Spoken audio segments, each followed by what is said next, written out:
मेरे प्यारे नौजवान दोस्त, आप सबको मेरा यानी डॉक्टर विजय अग्रवाल का प्यार भरा नमस्कार। मित्रों, आपका एकेडमी फॉर एक्सीलेंस के इस स्टूडेंट डेवलपमेंट प्रोग्राम में हार्दिक स्वागत है। एकेडमी फॉर एक्सीलेंस ने स्टूडेंट के सक्सेस और उसकी लाइफ में एक्सीलेंस लाने के लिए एक प्रोग्राम लॉन्च किया है जिसका नाम है स्टूडेंट डेवलपमेंट प्रोग्राम। इसके 4 भाग हैं। पहले भाग में हम स्टूडेंट को बताते हैं कि उसे पढ़ना कैसे चाहिए, आर्ट ऑफ स्टडी के बारे में। दूसरे प्रोग्राम में हम बताते हैं कि वह अपने मन की शक्ति का कैसे प्रयोग करे। हमारा मन अनंत क्षमताओं से भरा हुआ है, उसमें ढेर सारी शक्तियां छुपी हुई हैं, कैसे हम उन्हें सामने लाएं और अपने जीवन को सफल बनाएं। तीसरे में हम बताते हैं स्टूडेंट और टाइम मैनेजमेंट। समय हमारी सबसे बड़ी संपत्ति है, सबसे बड़ा खजाना है, कैसे हम इसका सही उपयोग करें। और चौथे में हम बताते हैं पर्सनालिटी डेवलपमेंट। एक स्टूडेंट को कैसे अपनी पर्सनालिटी को विकसित करना चाहिए ताकि वह एक बहुत अच्छा, आनंदपूर्ण और सक्सेसफुल लाइफ जी सके। तो आज अभी के इस प्रोग्राम में मैं आपसे चर्चा करने जा रहा हूँ टाइम मैनेजमेंट के बारे में। यह आधे घंटे का प्रोग्राम है। इसी पर मैंने एक किताब भी लिखी है मित्रों, उसका शीर्षक है स्टूडेंट और टाइम मैनेजमेंट। अंग्रेजी में भी ये किताब है। इसमें मैंने टाइम मैनेजमेंट के बारे में बहुत विस्तार से बताया है। उसी का सार, उसी का निचोड़ मैं आपके सामने प्रस्तुत करने जा रहा हूँ। देखिए, सब पहली बात, इसे ध्यान से सुने। अभी आप मुझे सुनेंगे, लेकिन अगर आपने ध्यान से नहीं सुना तो सुनने के जो 30-35 मिनट आप लगाएंगे वो बेकार हो जाएगा। और इसी तरह से समय को बेकार करना टाइम मैनेजमेंट की सबसे बड़ी बुराई है। जो अपने समय को पकड़ लेता है वही टाइम को मैनेज कर पाता है।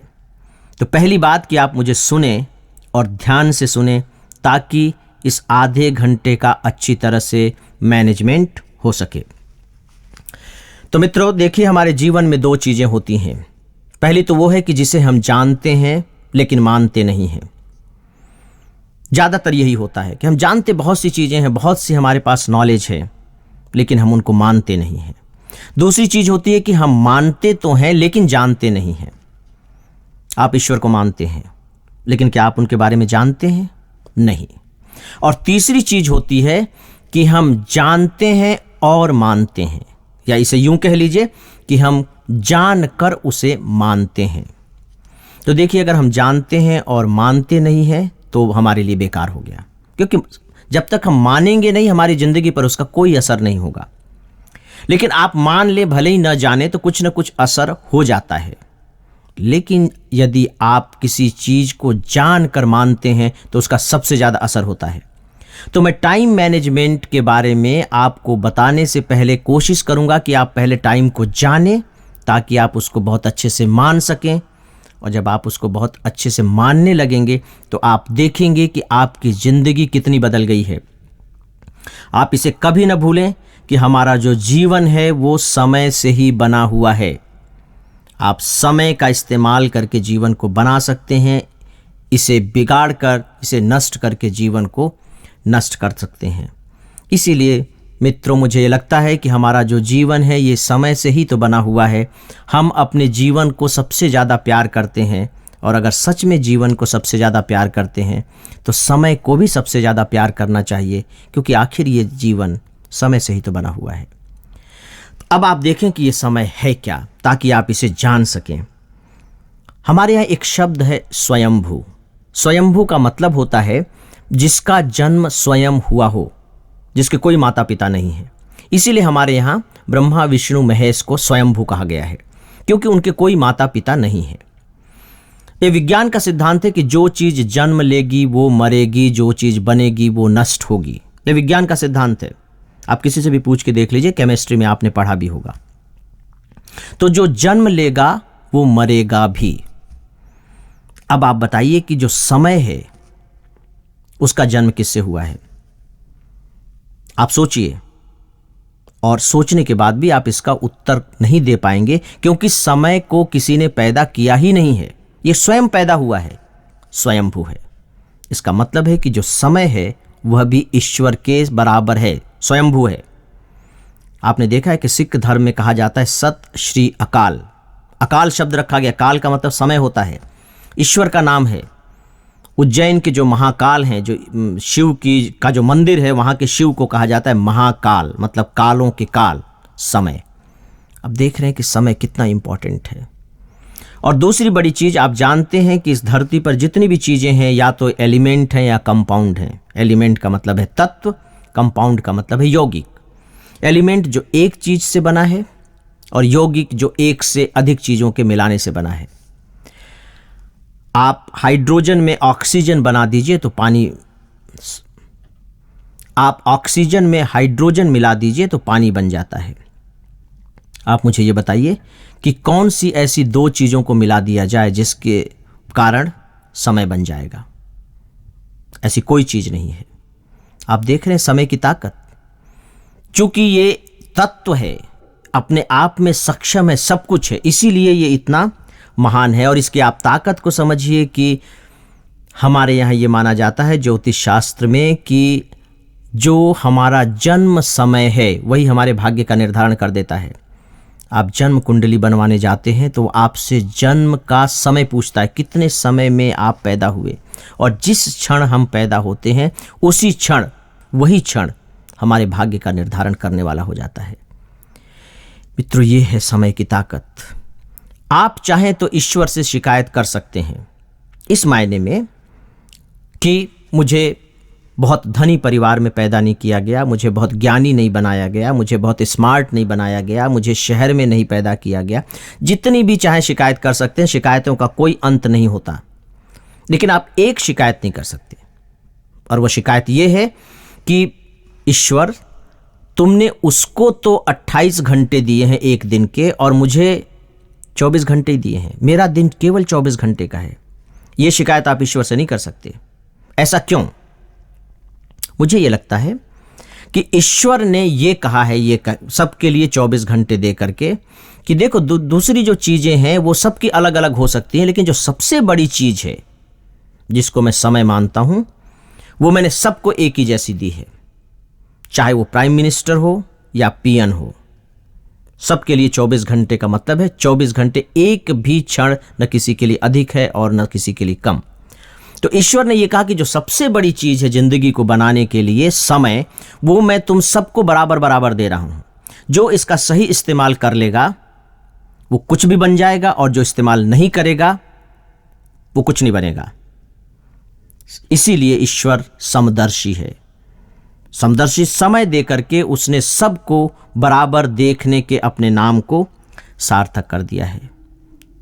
तो मित्रों, ये समय प्रबंधन का पहला हिस्सा है कि आप समय की कीमत को जानिए।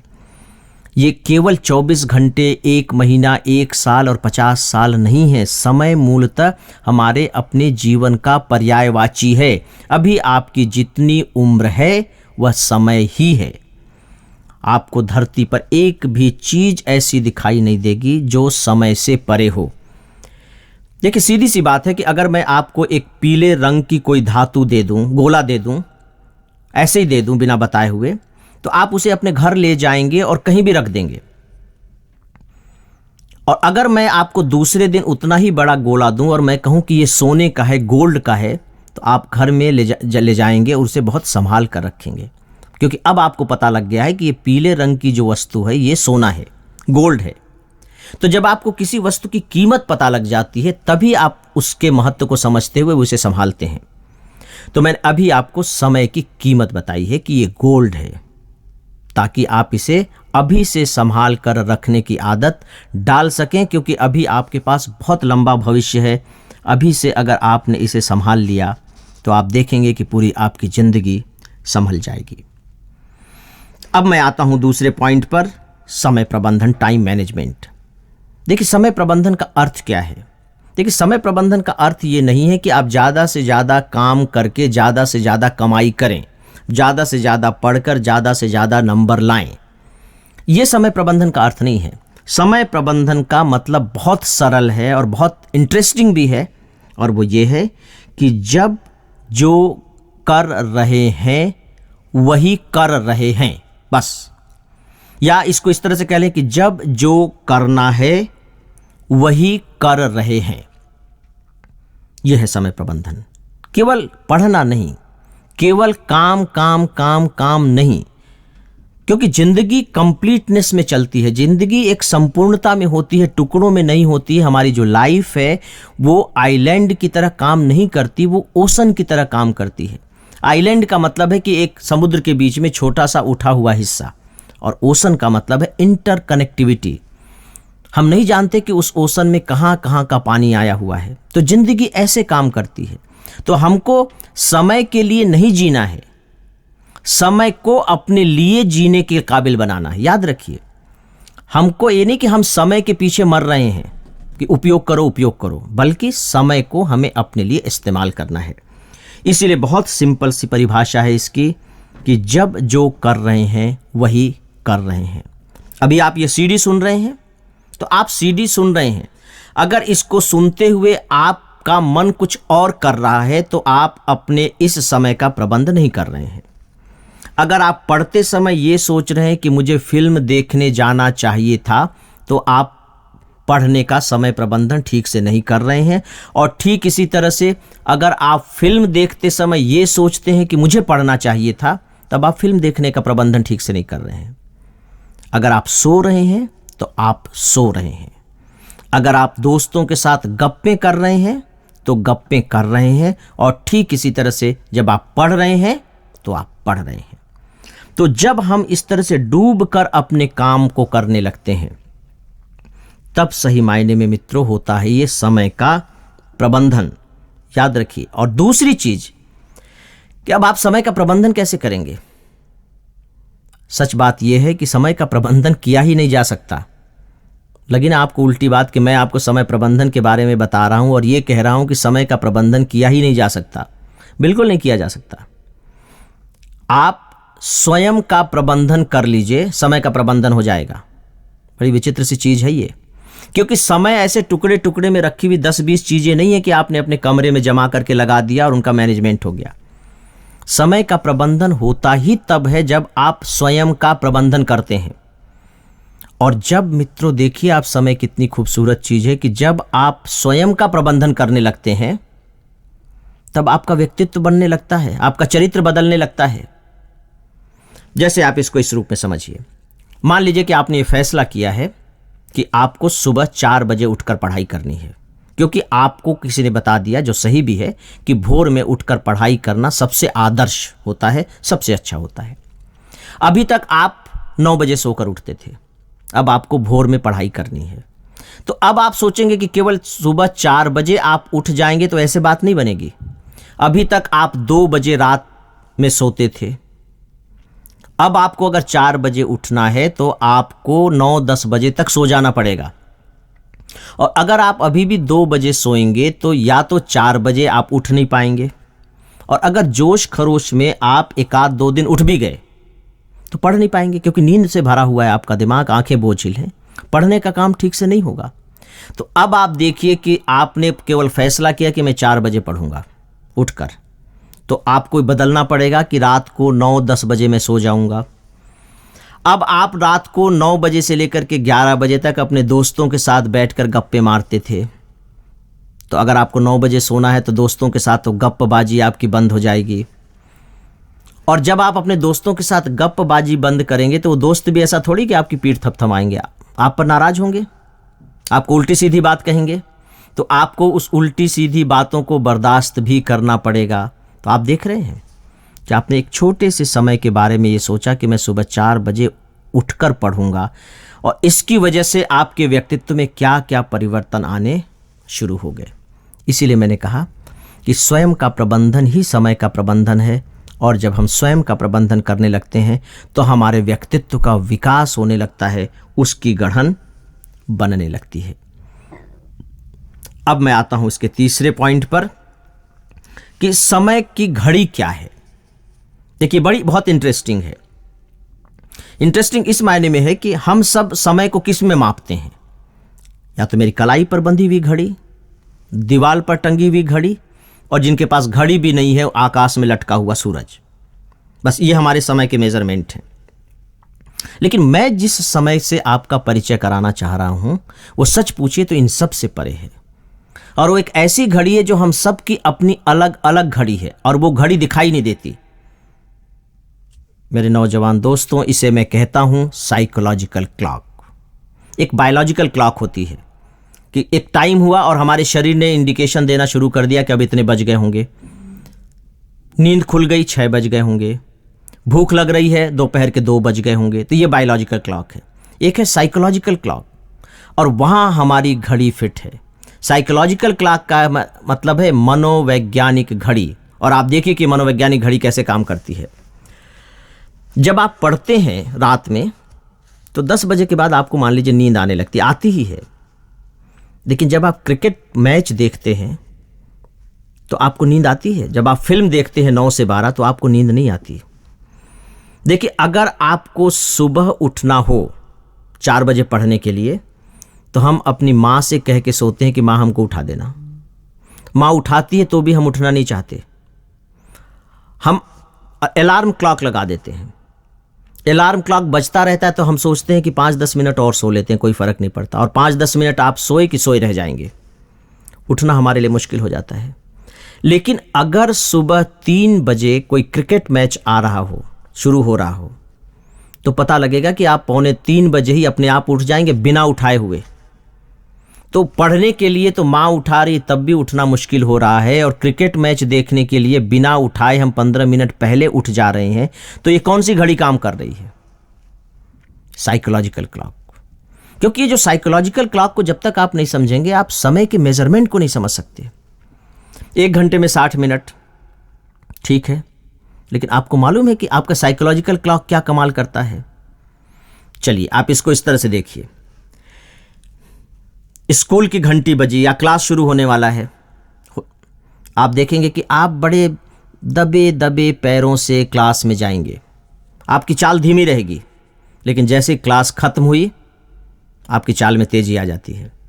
बड़े मजबूत चाल से आप अपनी क्लास छोड़ते हैं। क्लास में 45 मिनट काटने आपको मुश्किल हो जाते हैं अगर बोरिंग लेक्चर हुआ तो। लेकिन 45 मिनट सीरियल में आपके कब बीत जाते हैं आपको पता नहीं चलता। मतलब वहां 45 मिनट आपको भारी पड़ रहे हैं और यहां 45 मिनट कब खत्म हो गए आप कहते हैं अरे समय हो गया, खत्म हो जाते हैं। 2 मिनट अगर आपसे कहा जाए कि किसी की मृत्यु पर आप मौन रखिए, तो उस 2 मिनट में 6 बार आप अपनी घड़ी देख लेंगे और लगेगा कि बाप रे ये 2 मिनट नहीं कट रहे हैं। और वैसे 2-2 घंटे अगर आपका मन खुश है तो 2-2 घंटे पता नहीं चलता कि कब चले गए। तो आप देख रहे हैं कि ये है साइकोलॉजिकल क्लॉक, जिसका सीधा संबंध हमारे मन से होता है। जब हमारा मन प्रसन्न होता है, खुश होता है, तो समय कब निकल जाता है पता नहीं चलता। लगता है कि समय के पंख निकल आए हैं और वो बहुत तेजी से ऊपर उड़ रहा है। और जब मन दुखी होता है तो ऐसा लगता है कि जैसे इस समय रूपी पक्षी के, चिड़िया के पंख कट गए हैं। समय काटे नहीं कटता। मित्रों, याद रखिए कि समय का सीधा संबंध हमारे मन से होता है। यही साइकोलॉजिकल क्लॉक है। जो हमारा प्रसन्न मन होता है ये सबसे ज़्यादा एक्टिव मन होता है, सबसे ज़्यादा एनर्जेटिक मन होता है। और दुखी मन सबसे ज़्यादा डल मन होता है। अगर आपको समय का प्रबंधन करना है और समय का सही इस्तेमाल करना है तो अपने साइकोलॉजिकल क्लॉक को ठीक करना होगा। और इस साइकोलॉजिकल क्लॉक को ठीक करने के लिए ज़रूरी है आप अपने मन को प्रसन्न रखिए। अब मैं आता हूं एक बहुत अच्छी बात पर, जिसे मैं कहता हूं समय योग। आपने 3 तरह के योग सुने होंगे। गीता में भी भगवान कृष्ण ने कहा है, अगर नहीं सुना है आपने तो मैं थोड़ी सी बात बता देता हूं। एक, भगवान कृष्ण ने अर्जुन को समझाते हुए कहा था कि मुझे प्राप्त करने के 3 रास्ते हैं। एक तो कर्म योग। कर्म योग का मतलब है कि काम करके मुझे पाया जा सकता है। दूसरा है ज्ञान योग, मुझे ज्ञान के द्वारा पाया जा सकता है। और तीसरा है भक्ति योग। भक्ति योग का मतलब है कि आप सरेंडर कर दीजिए मेरे प्रति। भक्त तो सरेंडर कर देता है, भगवान जो है वो तू है। भक्ति योग। तो इन तीनों के जरिए मुझे प्राप्त किया जा सकता है। मैंने समय योग निकाला है एक। समय योग का मतलब क्या है? देखिए, समय योग का मतलब यह है कि आप समय में रहते हुए भी समय में नहीं हैं। है ना? थोड़ी सी कठिन बात हुई, मैं एक उदाहरण से समझाता हूं।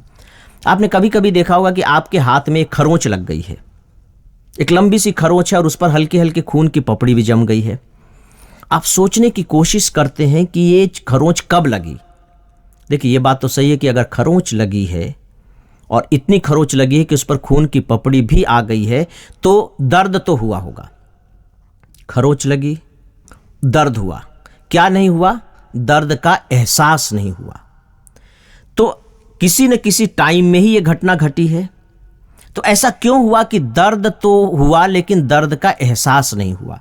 इसका मतलब है कि उस पर्टिकुलर टाइम में जब आपके हाथ में ये चोट लगी, ये खरोंच लगी, उस समय आप उस काम में इतने ज़्यादा इन्वॉल्व थे कि आप बियॉन्ड द टाइम थे, समय से परे थे। क्योंकि जब आप समय से परे हो जाते हैं ना, तो आपका एहसास खत्म हो जाता है। इसको मैं कहता हूं समय योग। जब हम अपने काम में इतना डूब जाएं कि समय कब बीत गया हमें पता ही न चले, तो यह है समय योग। मित्रों, एक बहुत खूबसूरत बात है कि हम किसी भी काम को कैसे इस तरह से करें कि हमको समय का पता ही न चले। देखिए, हम सब ज़्यादातर लोग काम को बोझ समझते हैं, पढ़ने को बोझ, बाजार से जाकर सामान लाने को बोझ, कुछ भी करने को बोझ समझते हैं। और जब आप बोझ समझ लेंगे तो समय काटना कठिन हो जाएगा। क्योंकि आपने काम को बोझ समझ लिया है, तो आप उस काम को अच्छी तरह कर भी नहीं पाएंगे, परफेक्शन के साथ नहीं कर पाएंगे। और अगर परफेक्शन के साथ नहीं कर पाएंगे तो मैं समझता हूं कि हम अपने समय को वेस्ट कर रहे हैं। आप पढ़ तो 1 घंटे तक रहे हैं, दिमाग में कुछ नहीं आ रहा है, तो टाइम वेस्ट करना नहीं हुआ क्या? तो टाइम का उपयोग परफेक्ट तरीके से करना ही सही मायने में समय प्रबंधन है। जब मैं खा रहा हूं तो खा रहा हूं, सो रहा हूं तो सो रहा हूं। तो अब ऐसी स्थिति आ कैसे सकती है? उसके लिए मैंने समय योग कहा है। देखिए, किसी भी काम को अच्छी तरीके से करने के लिए क्या चाहिए? सबसे पहली बात है ज्ञान योग। आपको नॉलेज होना चाहिए कि इस काम को अच्छे तरीके से किया कैसे जा सकता है। जैसे आप पढ़ते हैं तो पढ़ते चले जा रहे हैं, आपको नहीं मालूम कि सही पढ़ना कैसे चाहिए। अगर आपको उसका विज्ञान पता लग जाए, ज्ञान पता लग जाए कि कैसे काम किया जाना चाहिए, कैसे पढ़ना चाहिए, तो आप देखिए कि पढ़ना आपके लिए कितना आसान हो जाएगा। हर चीज का एक विज्ञान होता है, हर काम को करने का एक तरीका होता है। चलने का एक तरीका है, झाड़ू लगाने का एक तरीका है, खेलने का एक तरीका है। तो उस तरीके को जानना है ज्ञान योग। इसके बाद है कर्म योग।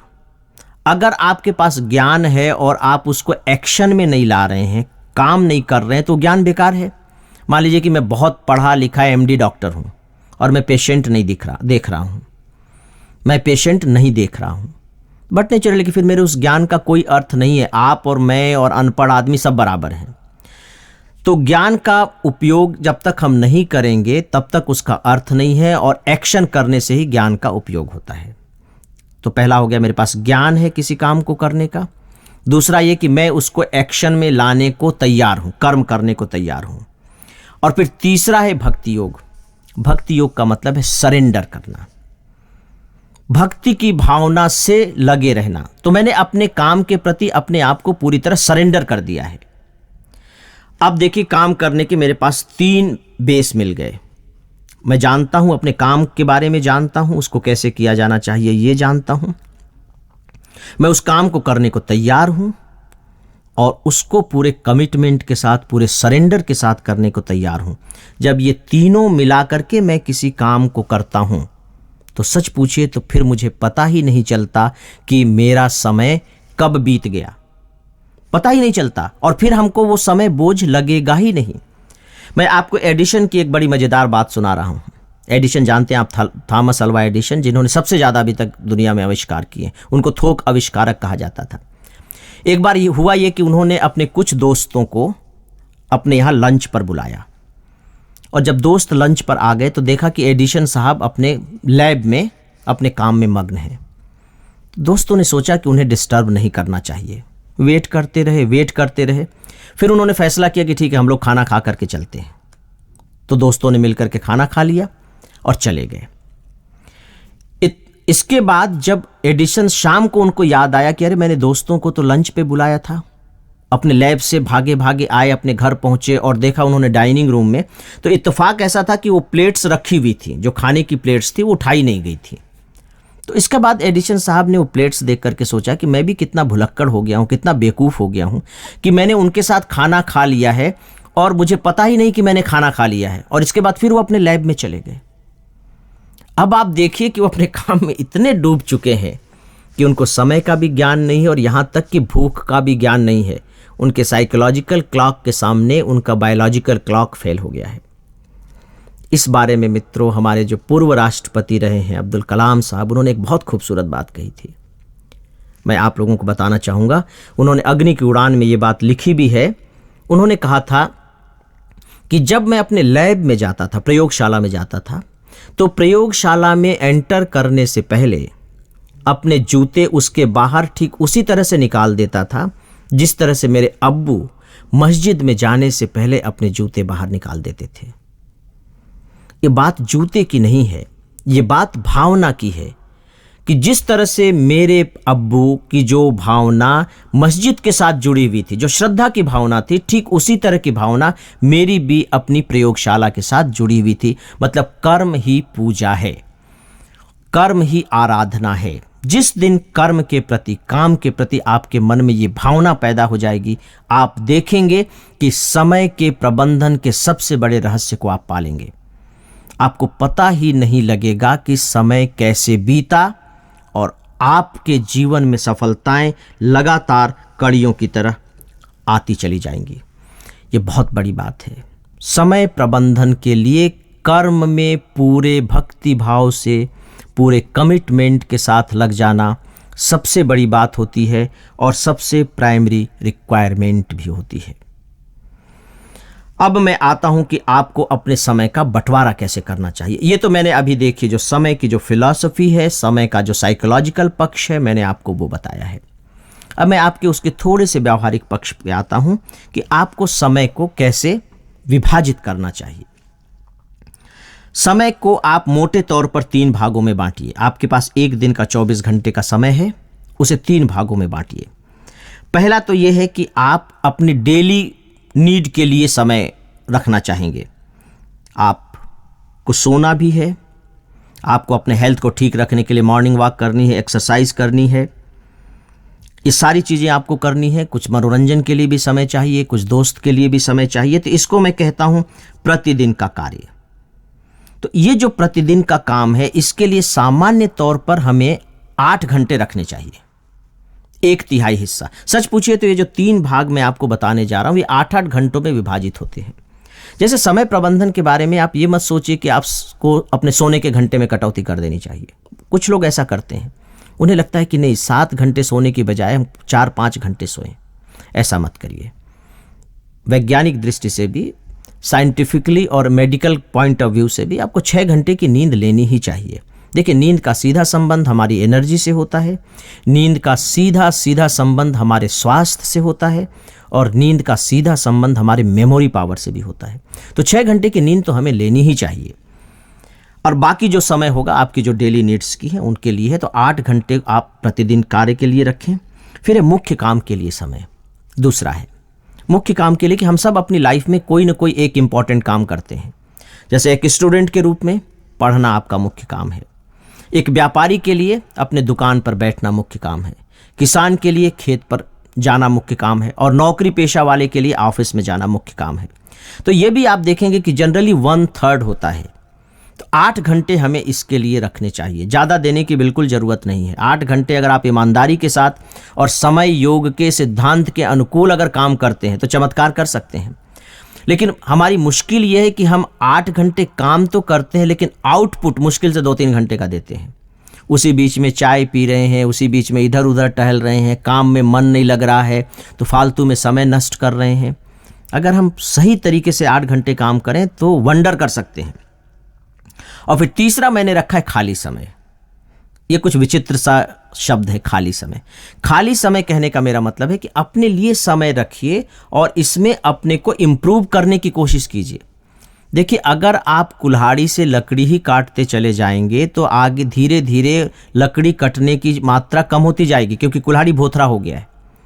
तो हमें हमारे पास जो इंस्ट्रूमेंट हैं, हमारा शरीर है, हमारा मन है, हमारी आत्मा है, हमारा माइंड है जिसको ब्रेन कहते हैं, तो ये भी विकसित हो, इसके लिए मेहनत करनी चाहिए, इसके लिए भी समय देना चाहिए। देखिए, हमारे पास मूलतः 4 तरह की एनर्जी होती हैं। एक है हमारी फिजिकल एनर्जी, दूसरा है हमारी मेंटल एनर्जी, तीसरी है इमोशनल एनर्जी, भावना की ताकत, और चौथे स्पिरिचुअल एनर्जी। तो जब तक हम इस एनर्जी के लिए समय नहीं देंगे, सही मायने में हम बहुत बेहतर नहीं कर सकते। तो खाली समय में हमें इन्हें ठीक करने की कोशिश करनी चाहिए। मनोरंजन के लिए थोड़ा समय निकालिए। आप अपनी पढ़ाई तो करते ही हैं, जो कोर्स की पढ़ाई करते हैं उसके अतिरिक्त कुछ और पढ़ने के लिए भी समय निकालिए जिसमें आपका इंटरेस्ट है। बायोग्राफीज पढ़िए, अपने विषय से हट करके दूसरे विषयों को भी थोड़ा बहुत पढ़िए, जर्नी कीजिए, यात्राएं कीजिए, वो भी लर्निंग प्रोसेस की एक बहुत बड़ी चीज़ है। अपने व्यक्तित्व विकास के लिए काम कीजिए, अपने उत्सव मनाइए, फेस्टिवल्स मनाइए, प्रकृति के साथ रहिए। ये जो सारी चीज़ें हैं हमें खाली समय के अंतर्गत करनी चाहिए। तो इस तरह से तो ये मैंने आपको बताया अपने पूरे के पूरे दिन को आप कैसे डिवाइड करेंगे 8-8 घंटे में। और इसमें जो मुख्य काम के लिए समय है, क्योंकि हमारी पहचान इसी से बनती है और हमारे लिए सबसे इम्पॉर्टेंट हिस्सा है, इसके लिए हमें अपना वीकली टाइम टेबल बना लेना चाहिए। देखिए, ये बहुत ज़रूरी मैं समझता हूँ कि हमें अपनी लाइफ का टारगेट फिक्स करना चाहिए, क्योंकि जिस चीज़ को आप टाल देते हैं वो अनंत काल के लिए टल जाती है। और टाइम टेबल आप केवल 7 दिन का बनाएं, महीने के या पूरी ज़िंदगी का नहीं, 7 दिन का बनाएं और उसमें एक दिन बिल्कुल खाली छोड़ दें। संडे को चाहे तो खाली छोड़ दें, तो टाइम टेबल आपका 6 दिन का बनेगा। 6 दिन का अगर आप टाइम टेबल बना लेते हैं तो बट नेचुरल है कि आपकी पूरी ज़िंदगी का टाइम टेबल बन गया। बहुत प्रैक्टिकल टाइम टेबल बनाएं, बीच में थोड़ी थोड़ी गैप रखें, गुंजाइश रखें, अगर थोड़ा बहुत गड़बड़ हो रहा है तो वो करेक्ट हो जाए, इंटरनली वो एडजस्ट हो जाए, और इस टाइम टेबल को फॉलो करें, इसका पालन करें। टाइम टेबल तोड़ने के लिए नहीं है, पालन करने के लिए है। आप टाइम टेबल बना लें, आज मैं ये पढ़ूंगा, इतना पढ़ूंगा, और फिर पढ़ें, उसे पूरा करें। तब आप देखेंगे कि कैसे आपका आउटपुट आने लगा है और आपके जीवन में एक बहुत बड़ी उपलब्धि के भंडार बनने लगे हैं, उपलब्धि की ढेर लगने लगी हैं, आप महसूस करेंगे। लेकिन अगर आप टारगेट फिक्स नहीं करेंगे तो निश्चित जानिए कि आप उस चीज़ को नहीं कर पाएंगे। अब मैं आपको थोड़ी सी व्यावहारिक बातें बताता हूँ। देखिए, मैंने आपको समय की कीमत बताई है, उसके महत्व को समझाया है, समय प्रबंधन का अर्थ बताया है, इसके बाद मनोवैज्ञानिक घड़ी के बारे में आपको बताया है, फिर मैंने समय का बंटवारा आप कैसे करेंगे 3 भागों में, ये बात आपके सामने रखी है। अब मैं आखिरी बात आपके सामने कुछ व्यावहारिक बातें रख रहा हूँ कि आप अपने समय को कैसे बहुत अच्छे तरीके से प्रबंधित कर सकते हैं, मैनेज कर सकते हैं। पहली बात है कि आप डेली अपनी प्रायोरिटी फिक्स कीजिए। आज मुझे ये काम करने हैं, और उसमें जो सबसे प्रायोरिटी के काम है उसको सुबह सबसे पहले कीजिए, और जो लेस प्रायोरिटी के हैं उसको आप बाद में कीजिए। क्योंकि जब हम अपने ज़रूरी काम को पहले निपटा लेते हैं तो हमारा जो मन है वो हल्का हो जाता है, हम खुश रहते हैं, मन पर से दबाव हट जाता है। तो प्रायोरिटी फिक्स कीजिए। अपने पॉकेट में हमेशा एक नोटबुक रखिए, डायरी रखिए, दिन भर के काम को उसमें लिख लीजिए, और अगर अगले दिन कोई काम याद आता है अगले दिन के लिए तो उसमें नोट कर दीजिए। क्योंकि जब आप डायरी में नोट करना शुरू कर देते हैं तो आप देखेंगे कि आप बहुत निश्चिंत हो जाते हैं। आप इस आशंका से अपने आप को मुक्त कर लेते हैं कि कहीं मैं भूल न जाऊं, कहीं याद रहेगा या ना रहेगा। डायरी में हमेशा नोट कर लीजिए, आपकी बहुत मदद करेगा टाइम को मैनेज करने में। आप जिस काम को भी करें, करने से पहले थोड़ी देर सोचिए, भले 2 मिनट के लिए सोचिए, हड़बड़ी में मत कीजिए। देखिए, काम जल्दी करने से जल्दी नहीं होते हैं, बल्कि जल्दी करने से तो देरी होती है। हर काम को करने का अपना एक फिक्स टाइम होता है और उतनी ही देर उसमें लगाएं। हड़बड़ी करने से आपने महसूस किया होगा कि वो काम गड़बड़ हो जाता है, और गड़बड़ होने के बाद फिर उसको करेक्ट करने में और ज़्यादा समय लगता है। आइंस्टीन ने ये बात कही थी, अगर हम किसी में एक गलत इनपुट डालते हैं तो उसको करेक्ट करने के लिए हमको 16 करेक्ट इनपुट डालने पड़ते हैं। सोचिए, हड़बड़ी में नहीं, धैर्य के साथ करें। और अगर आप किसी भी काम को करने से पहले थोड़ा सा सोच विचार करेंगे तो आप देखेंगे कि उस काम को ज़्यादा अच्छे तरीके से करने लगेंगे। अगर किसी काम को आप तुरंत कर सकते हो उसको कर डालिए, टालिए मत। मान लीजिए कि किसी को फोन करना है और आप अभी कर सकते हैं तो तुरंत कर डालिए, क्योंकि अगर आपने टाल दिया तो समझ लीजिए कि फिर वो अनंत काल तक टल जाएगा। और आपको मालूम है कि एक चीजें हम टालते क्यों हैं? आलस्य के कारण, मूड ठीक नहीं है इसके कारण, बोरियत हो रही है इसके कारण। मित्रों, सतर्क रहिए। आलस्य, मूड, बोरियत, ये हमारे समय को नष्ट करने के सबसे बड़े हथियार हैं। ये हमारे समय को बर्बाद करते हैं, इससे बचिए। जो आलस्य है, जो मूड है, ये बोरियत है, ये शरीर की नहीं होती है, ये मूलतः मनोविज्ञान की होती है। आप थकते नहीं हैं, साइकोलॉजिकल टायर्डनेस होती है। जब आप सोच लेते हैं कि मैं थक गया हूं तो आप थक जाते हैं। आप ही देखिए, आप ही ऐसा करते हैं। परीक्षा के दिनों में आप लगातार 3 घंटे तेजी से लिख लेते हैं, और वैसे एक छोटी सी चिट्ठी लिखनी भी आपके लिए मुश्किल हो जाती है। आप टालते रहते हैं और वो टलता रहता है, और 1 साल में भी आप चिट्ठी नहीं लिख पाते। पास्कल ने इसीलिए बहुत अच्छी बात कही थी। उनका सिद्धांत है कि एक पत्र लिखने में, एक लेटर लिखने में 1 महीने लगता है, और 100 लेटर लिखने में भी 1 महीने लगता है। इसका मतलब है कि आप शुरू कर दीजिए, शुरू करेंगे चीजें हो जाएंगी, छोड़ देंगे चीजें अनंत काल तक छूट जाएंगी। अगला पॉइंट है दोस्तों, व्यस्त रहिए, अस्त व्यस्त नहीं। दोनों में फर्क है। ज्यादातर लोग हम अस्त व्यस्त रहते हैं और व्यस्त रहने का बहाना करते हैं, और सीधी सी बात है कि जो अस्त व्यस्त रहेगा वो व्यस्त ही रहेगा, क्योंकि हर चीज के में उसका टाइम लग रहा है। आपने पेन कहीं रख दिया है, अपना एडमिट कार्ड कहीं रख दिया है, आई कार्ड कहीं रख दिया है, सबको ढूंढने में आपको समय लग रहा है। लेकिन जो सही मायने में व्यस्त रहेगा वो कभी अस्त व्यस्त होने का एफर्ट ही नहीं कर सकता, वो बर्दाश्त ही नहीं कर सकता कि वो अस्त व्यस्त रहे।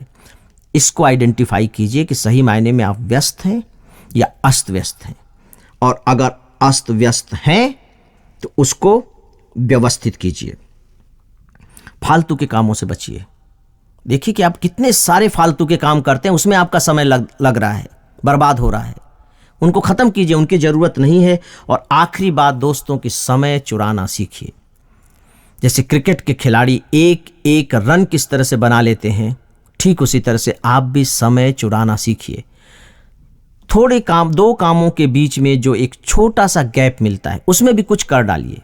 छोटे छोटे काम आप कर सकते हैं। आप बस में सफर कर रहे हैं तो ऐसे बस को चुनिए जिसमें बैठने की जगह मिल जाए।